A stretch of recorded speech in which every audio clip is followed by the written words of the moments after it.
Admiral Zixtal of the Galactic Confederation adjusted his holographic disguise. For the 13th time that day, still uncomfortable with the strange sensation of having only 2 arms and a single pair of eyes. The neon signs of Stellar Dreams Arcade blazed against the darkening sky of small-town America, their promises of ultimate gaming experience and new virtual reality pods, drawing a steady stream of young humans through its doors. His fellow officers had laughed when he requested this assignment, studying human entertainment centers, while we have their military bases to analyze. Commander Vecnor had practically buzzed with amusement, but Zixtal had learned long ago that you learn more about a species from their children than their soldiers. The automatic doors slid open with a whoosh that reminded him uncomfortably of his ship's airlock. Inside, the cacophony of electronic beeps, synthetic explosions, and excited human vocalizations assaulted his sensitive auditory membranes. The air smelled of something called pizza, and the sugary beverages these humans seemed to subsist on. He made his way past the simple amusement devices, machines that tested reaction speed with lights, primitive musical performance simulators, and what appeared to be combat training devices disguised as dance platforms.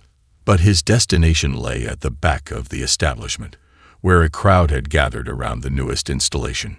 Star Commander Ultimate proclaimed the machine's flashy housing, its decorative external shell painted with impressively inaccurate depictions of space combat.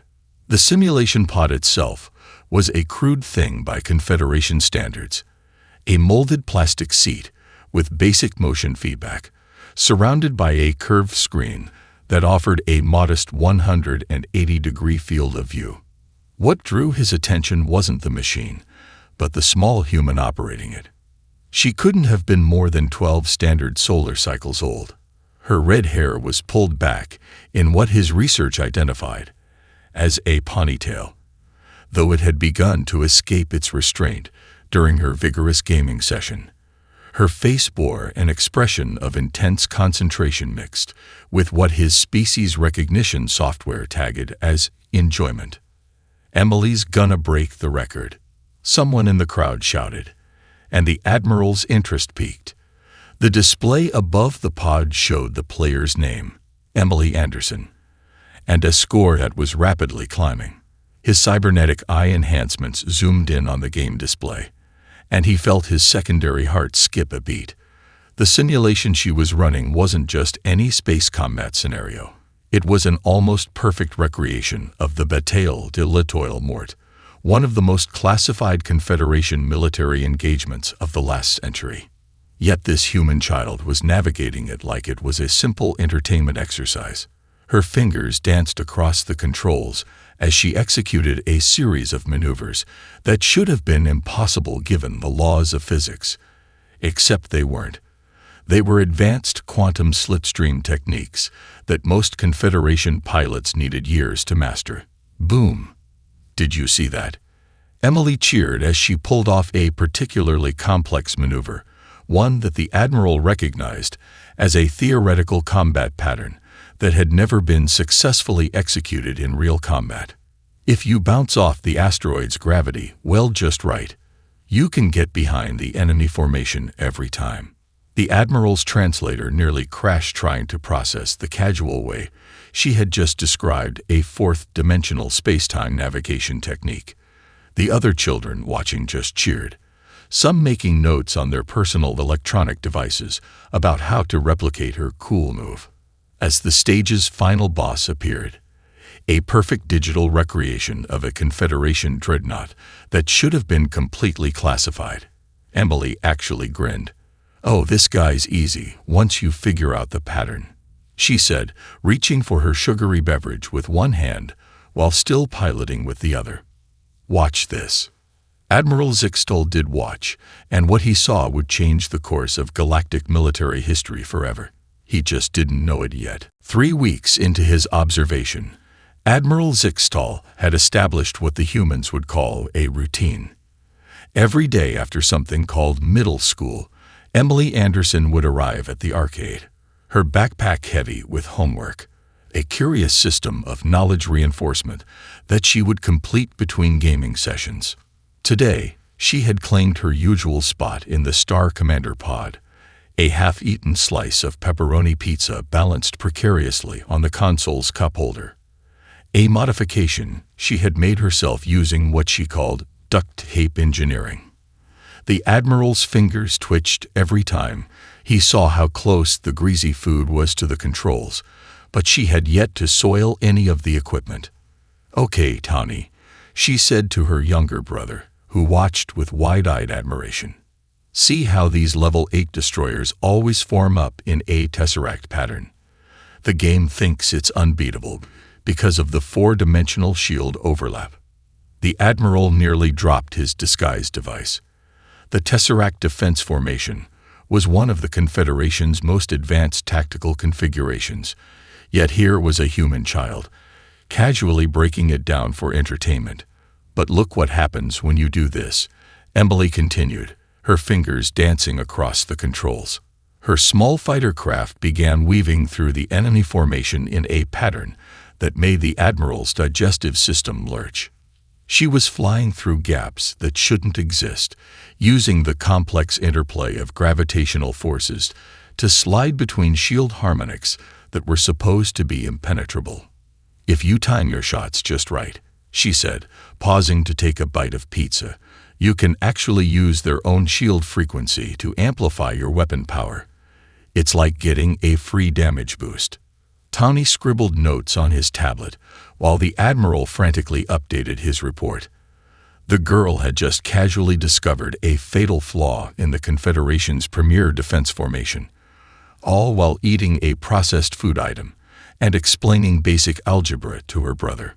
"Emily," a voice called from the crowd, "show them the secret boss fight." The Admiral had learned that secret boss fights were hidden challenges within these games, often requiring specific, counterintuitive actions to access. But what he saw next made his holographic skin pale. Emily's ship executed a series of precise maneuvers that, when translated into actual space combat terms, would signal a very specific challenge protocol to any Confederation vessel. It was a sacred tradition, a way for elite pilots to test their skills against each other. How had this ended up in a human entertainment product? The screen flashed, and a massive vessel appeared. An exact digital copy of the Confederation's prototype quantum dreadnought. Even its classified weak points were perfectly reproduced. "This guy's actually pretty tough," Emily said, setting down her pizza to grant the challenge her full attention. "The first time I found him, it took me like 20 tries to figure out the pattern. But then I realized something cool." The Admiral watched in horror and fascination as Emily proceeded to exploit a design flaw in the dreadnought's quantum shield matrix that the Confederation's own engineers hadn't discovered yet. Her small fighter craft danced through the massive ship's defenses like a solar wind through a nebula, each strike precisely calculated to cascade through the shield harmonics. "The trick is to think of it like a rhythm game," she explained to the growing crowd of young humans. "The shields pulse in a pattern, just like those dance games up front. Once you get the beat down, you can just flow through them." As the mighty dreadnought exploded on screen, setting a new high score, Admiral Zickstall made a decision. He had to know more about how these humans turned the most advanced military protocols in the galaxy into what they called muscle memory. But first, he needed to report a critical design flaw in the Confederation's newest capital ship, one discovered by a child who just wanted to beat her brother's high score. Admiral Zickstall's private quarters aboard the cloaked Confederation survey vessel hummed with holographic displays, each one showing different aspects of the Star Commander Ultimate game. His investigation had started as a curious footnote in his Earth assessment. Now, it threatened to become an interstellar incident.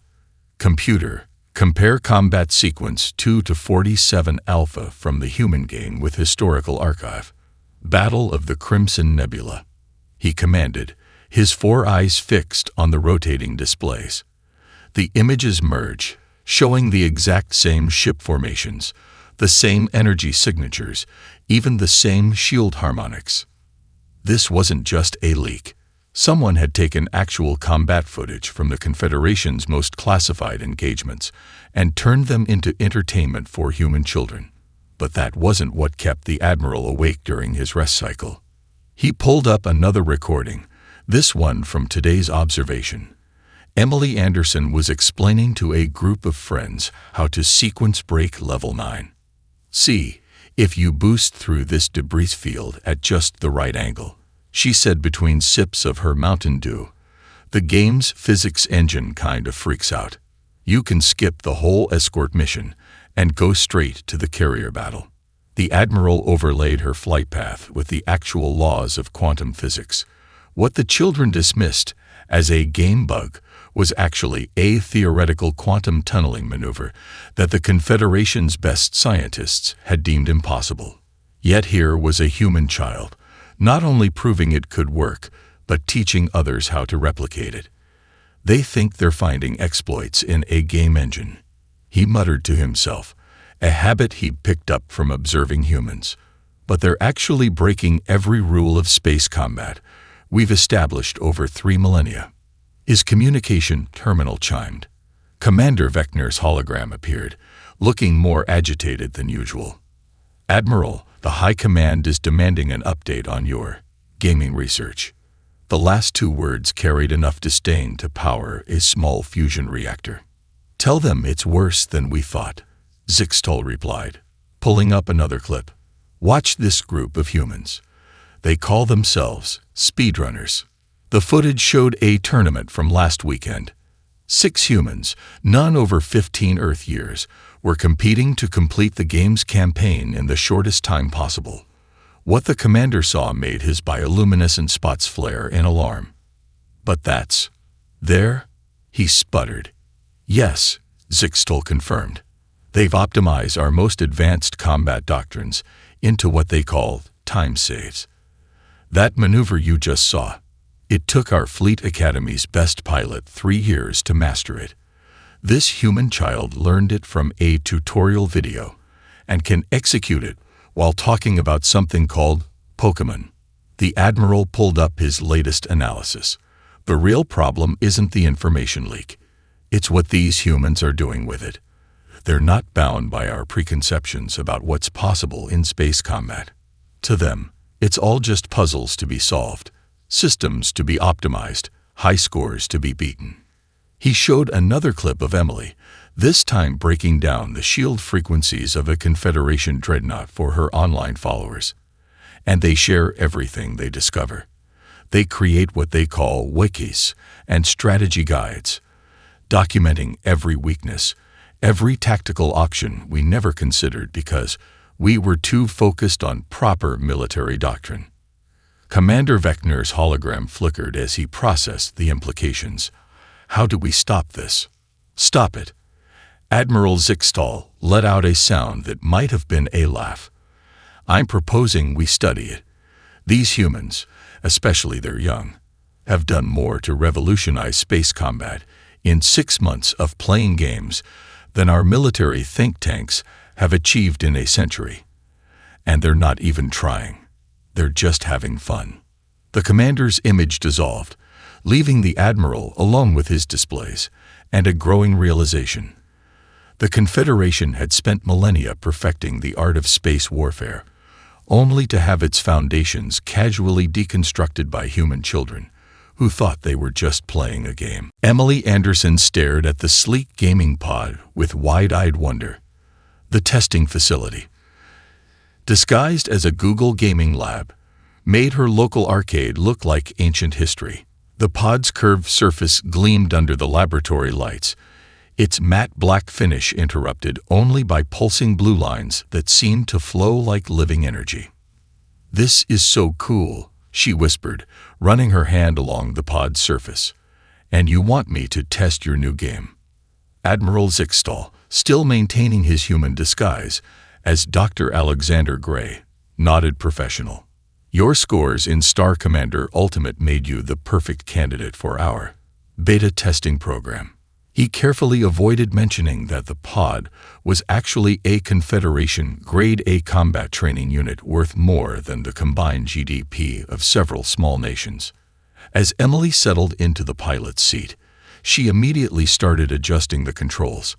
"Hey, the response time on these thrusters is way different," she noted, making minute adjustments that the Admiral recognized as advanced calibration sequences. "Much more realistic physics engine, right?" "You could say that," the Admiral replied, watching as she intuitively modified the control scheme to match real spacecraft parameters. She had no way of knowing these were the actual controls used by Confederation fighter pilots. The first scenario loaded. A real combat engagement from the border wars. The Admiral had selected it because it had been considered one of the most challenging training scenarios in the Fleet Academy. Most cadets took dozens of attempts to even survive it. Emily's eyes lit up as the virtual space battle materialized around her. "Oh cool, this is like that one level in Space Invaders where you have to thread the needle between enemy formations, but way more complex." The Admiral watched in amazement as she piloted her ship through the chaos of battle, where Confederation pilots saw rigid formation and standard combat doctrine. Emily saw patterns and rhythms. She treated the deadly plasma barrages like objects in a dance game, weaving through them with almost casual grace. "These enemy ships are using some kind of group AI, right?" she asked, not taking her eyes off the display. "They're coordinating their attacks based on where they think I'll be, but if you pay attention to their response time." She executed a series of maneuvers that exploited a microsecond delay in the enemy fleet's coordination protocol, a weakness that had never been documented in the official combat analysis. The Admiral signaled his team to load the next scenario. This one was classified as impossible, a no-win scenario used to teach senior officers about accepting inevitable defeat. Emily's response was to laugh. "Oh man, whoever designed this level is evil. It's like that super hard boss in Elden Ring, where you're not actually supposed to win. You're supposed to find the secret path." Her fingers flew over the controls as she spoke. "See, if you look at the environment instead of the enemies." The Admiral's jaw dropped as Emily proceeded to use the gravitational fields of nearby stellar bodies to slingshot her ship in ways that completely bypassed the impossible enemy formation. She had found a solution that relied on elementary physics rather than advanced military tactics. Something so simple that generations of overtrained Confederation officers had missed it entirely. "This is the best game ever," Emily exclaimed as she completed the scenario with a perfect score. "The graphics are amazing, and the AI actually adapts to what you're doing instead of just following set patterns. When does this come out?" The Admiral managed to keep his composure as he replied, "It's still in development." "But tell me, Emily, how did you learn to play like this?" She shrugged, already starting the next scenario. "I dunno. It's just like any other game. You look for the patterns, find the shortcuts, and figure out how the system works. Plus," she added with a grin, "my mom's a physics teacher, so all that stuff about gravity and momentum just makes sense to me." As Emily continued to casually rewrite everything the Confederation thought it knew about space combat, Admiral Zixtal made notes for what would become the most revolutionary report in military history.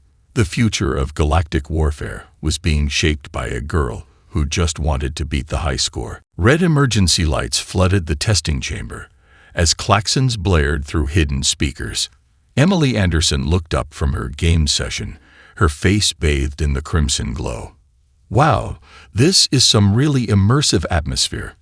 Is this like a special event boss fight?" Admiral Zixtal was no longer paying attention to maintaining his human disguise. His holographic form flickered as he barked orders into his emergency communicator in his native tongue. The translation matrix caught up just in time for Emily to hear. "What do you mean, an AI ship has broken containment?" Through the simulator's main display, which was now patched into the Confederation fleet's live combat feed, they watched as a massive vessel emerged from quantum space near Jupiter's orbit. Its hull crackled with uncontrolled energy discharges, its navigation systems executing random jump patterns that defied any known combat doctrine. "That's not part of the game, is it?" Emily asked, her voice quiet but steady. The Admiral noticed she hadn't taken her hands off the controls. "No," he admitted, his holographic disguise finally failing completely. To his surprise, Emily didn't scream or run at the sight of his true form. She just nodded, as if an alien commander in her gaming session was just another Tuesday afternoon plot twist. "Cool. So that's a real threat up there. And this isn't actually a Google gaming lab, right?" She studied the tactical display with the same intensity she usually reserved for finding hidden power-ups. Those movement patterns, they look familiar. On the main screen, the first wave of Confederation interceptors moved to engage the rogue AI vessel. Their formation was perfect, their tactics textbook. The AI ship tore through them, like they were tutorial-level enemies. "It's like the glitch level," Emily muttered, her fingers moving across the controls even though she wasn't connected to the battle. "You know, in Star Commander, there's this secret stage where the boss ship gets infected with a virus. Its movements look just like this." The Admiral's antennae perked up. "Explain." "Well, everyone thinks the level is impossible because the boss doesn't follow any pattern," she said, using her free hand to pull up a recording of her previous gaming sessions on a secondary screen. "But that's not true. It's actually following every pattern at once." She split the screen, showing the real AI ship and her old game footage side by side. "See, the game boss and your real ship both use the same base movement sets. They're just cycling through them randomly. But the cycling itself has a pattern." The Admiral watched as she demonstrated, using her archived game footage to predict where the real AI ship would jump next. "In the game, I found out you can't fight the boss head-on. You have to force it into a pattern lock by giving it too many defensive priorities at once." She drew a quick diagram on her phone's notepad. "If you position your ships like this, the AI has to choose between multiple optimal defense protocols. When it tries to execute all of them simultaneously," she grinned, "well, in the game, we call it breaking the AI's brain." The Admiral was already transmitting her diagram to the fleet. "And you discovered this while playing." "My friend Jake actually found it first," she admitted. "He was trying to get a speed-running record and got frustrated with the random patterns. Spent like 3 days just watching the boss move until he found the loop point. After that, it was just a matter of forcing the loop to happen earlier." As the Confederation fleet reorganized according to Emily's gaming strategy, she leaned forward in her seat. "So, since this is real, and that's a real ship up there, and you're obviously not from Google, can I help? Because I've beat this boss like 100 times, and I think your pilots are about to try something that never works." Admiral Zixtal made a decision that would either end his career or save the solar system. "Lieutenant," he called to his communications officer, "get this pod linked to the fleet's tactical network. It's time to let a professional gamer show us how it's done." The Confederation fleet's tactical network had never been connected to a human gaming pod before. Emily Anderson's pod interface now displayed real-time data from 300 combat vessels, their status indicators blinking like Christmas lights across her screens. To her, it looked just like the multi-unit control system in her favorite strategy games. "Okay," she said, cracking her knuckles while taking a final sip of Mountain Dew. "This is just like raid leading in MOs. First, we need to split your ships into control groups.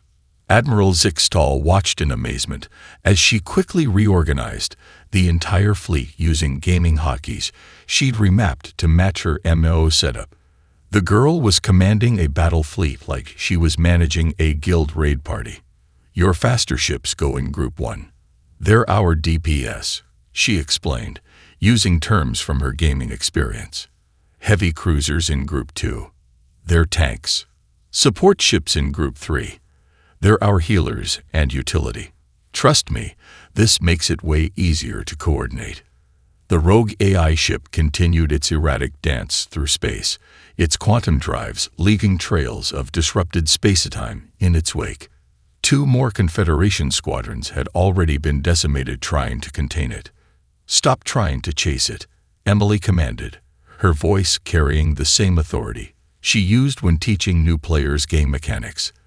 "Look at the pattern. It's like a boss with trigger zones. Every time your ships get within a certain range, it executes a random movement script from its database." She pulled up a tactical display, drawing quick circles with her finger.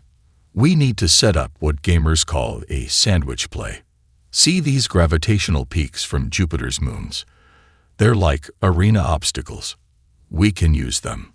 The Admiral transmitted her orders to the fleet, translating sandwich play into military terms. Ships began moving into position, though some commanders grumbled about taking orders from what sounded like a child playing video games. "Now watch this," Emily said, her eyes tracking multiple tactical displays at once. "When the AI ship tries to calculate optimal escape vectors, it'll see multiple threat zones. Just like in the game's glitch level, it'll try to process all possible escape routes simultaneously." The fleet moved with precision, following Emily's guidance as if they were characters in her game. Heavy cruisers created a wall of threat on one side, while faster ships curved around Jupiter's largest moons, using gravity to accelerate into position. "The trick isn't to attack the ship," Emily explained, her fingers dancing across the controls as she coordinated the multi-pronged maneuver. "It's to force it to defend against so many optimal strategies that its decision tree overloads. In gaming terms, we're about to make it rage quit." The AI ship detected the encircling threat. Its combat systems registered multiple maximum priority threats, each requiring a different defensive protocol. Just as Emily had predicted, it began cycling through response patterns with increasing speed. "There," she shouted. "It's stuck in a logic loop. All ships, execute order, get wrecked." The Admiral chose not to translate that last part into official military command language. The result was the same. The entire fleet moved as one, turning the AI ship's own quantum field against it. The massive vessel, caught between too many competing combat protocols, froze in space for a crucial second. That was all they needed. The Confederation's electronic warfare ships, previously hidden behind the larger vessels, launched their signal jamming attack. The AI ship's systems, already stressed from processing too many combat solutions, couldn't handle the additional input. "GG." Emily cheered as the rogue vessel's systems shut down, its threatening glow fading to a dull gray. "That's what we call a perfect clear." The Admiral stared at his tactical display in disbelief. A 300-ship fleet, armed with the most advanced technology in the galaxy, had just won a battle using strategies developed by human children playing video games. "Emily," he said carefully, "how would you like to help us rewrite our combat training programs? I think the Confederation's military academy could learn a lot from what you call Get Good." Admiral Zixtal stood before the Confederation High Command, his holographic report floating in the center of the Grand Chamber. The footage showed Emily Anderson, still in her school clothes, commanding a fleet of advanced warships using gaming hotkeys and terms like spawn camping and cheese strat. "With all due respect, Admiral," Supreme Commander Vexloth's voice boomed through the chamber, "are you suggesting we restructure our entire military training program based on the advice of a human child?" "Not just one child," The Admiral replied, switching the display to show dozens of gaming tournaments. An entire generation of humans has been unknowingly optimizing our combat protocols through what they call competitive gaming. He pulled up side-by-side comparisons. Emily's sandwich play next to traditional Confederation tactics, speedrunner strategies next to official combat doctrines. The differences were stark, and the human methods were consistently more efficient. While we've been training pilots to follow 3,000 years of rigid doctrine, he continued, these humans have been breaking down our most complex battle scenarios into what they call speedrun categories and challenge runs. The display shifted to show a popular gaming stream. A teenager was breaking down the quantum shield frequencies of a Confederation dreadnought, explaining it to his viewers like it was a game tutorial. They're not bound by our preconceptions. They don't see impossible battles.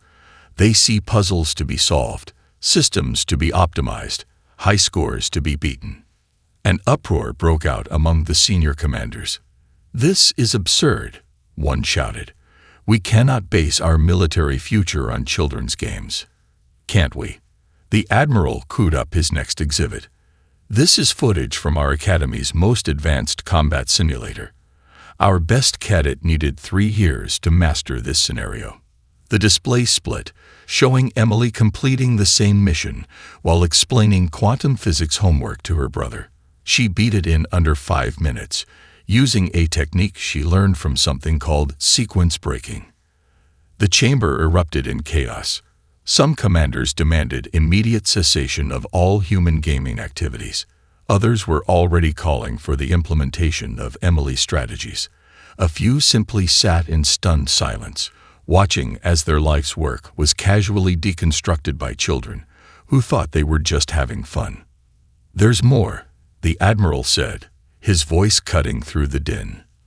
The humans have created something they call wikis, vast databases of strategies, exploits, and optimizations. They share everything they discover, compete to find better solutions, and constantly push the boundaries of what we thought was possible. He brought up Emily's latest gaming stream, where she was teaching other players how to spawn lock a Confederation carrier group, a tactic that had never occurred to their own strategists. While we've been guarding our military secrets, they've been publishing strategy guides. But the security implications, one commander began, are already irrelevant. The Admiral interrupted. They've done more to advance space combat tactics in 6 months of gaming than we've achieved in a century of traditional training. And they've done it all while having fun. He played his final piece of evidence, Emily's combat log from the AI ship incident. This human child commanded a fleet of 300 ships using gaming hotkeys and terms from something called World of Warcraft. The result? The most efficient space combat operation in Confederation history. The chamber fell silent as the implications sank in. Their carefully constructed military hierarchy, their centuries of tradition, had been upended by children who didn't even know they were training for real combat. We have 2 options, Admiral Zickstall concluded. We can either fight this revolution in military thinking, or we can embrace it. I suggest we start by redesigning our combat simulators to be more fun. The vote that followed would change the face of galactic warfare forever. And somewhere on Earth, Emily Anderson was already breaking another high score, unaware that her gaming strategies were about to become required study at the Confederation Military Academy. Emily Anderson's 13th birthday started like any other, breakfast with her family, dodging Tommy's questions about her secret gaming lab sessions, and planning her after-school arcade tournament. But when she opened the mysterious package that had arrived that morning, everything changed. Inside was what looked like the most advanced gaming console she'd ever seen. Its sleek black surface was traced with lines of light that seemed to pulse in response to her touch, and the controller felt perfect in her hands, almost as if it had been custom-made based on her playing style. Happy birthday. Read the note, signed simply Dr. Gray. The name she now knew belonged to an alien admiral who had changed her life forever. Time to take your gaming to the next level. Meanwhile, in the Confederation Military Academy, Admiral Zixtal watched as the first class of cadets entered the newly redesigned training center. Gone were the sterile, clinical simulation pods. In their place stood gaming stations that wouldn't have looked out of place in Emily's arcade. Your first training module, he announced to the bewildered officers, will be something humans call a tutorial level. And yes, there will be achievement badges. Across the galaxy, combat training was being revolutionized. Confederation engineers had studied human gaming principles, everything from level design to achievement systems, and applied them to military education. The results were extraordinary. Back on Earth, Emily booted up her new console for the first time. The game library included titles she'd never heard of, with graphics that made AAA games look like Pong. What she didn't know was that each game was actually a classified combat scenario, each high score contributing to the Confederation's tactical database. Tommy, she called to her brother, you've got to see this new racing game. The racing game was actually a course in quantum slipstream navigation, but to the Anderson siblings, it was just another fun challenge to master. Emily's gaming channel, Space Emily, was becoming a sensation. Her tutorials on advanced combat techniques, which she still thought were just creative gaming strategies, were being secretly translated into 17 different alien languages. Confederation officers would study her casual commentary like ancient texts. So like, if you strafe while charging your shield matrix, or whatever space magic this is, you can totally sequence break the level 5 boss. Admiral Zixtal's quarterly report to High Command now included terms like speedrun statistics and competitive meta-evolution. The most prestigious award in the Confederation Military Academy had been quietly renamed to the Anderson Protocol, given to cadets who could complete combat scenarios using innovative non-standard approaches. Check out this new mod I found, Emily said during one of her streams, demonstrating a technique that would later be adopted as standard protocol by the Confederation's elite strike forces. Her viewers, a mix of gaming enthusiasts and disguised alien military officers, watched in awe as she casually rewrote the rules of space combat while doing her math homework. The Admiral's final act, before his promotion to Supreme Strategic Commander, was to establish the Human Gaming Initiative. Across the Confederation, combat simulators were being redesigned to feel more like arcade games. Training programs now included achievement hunting and speed running competitions. Some senior officers resigned in protest, but the results spoke for themselves. As Emily celebrated her latest high score, unaware that she'd just revolutionized quantum torpedo trajectory calculations, Admiral Zixtal updated the plaque in his office.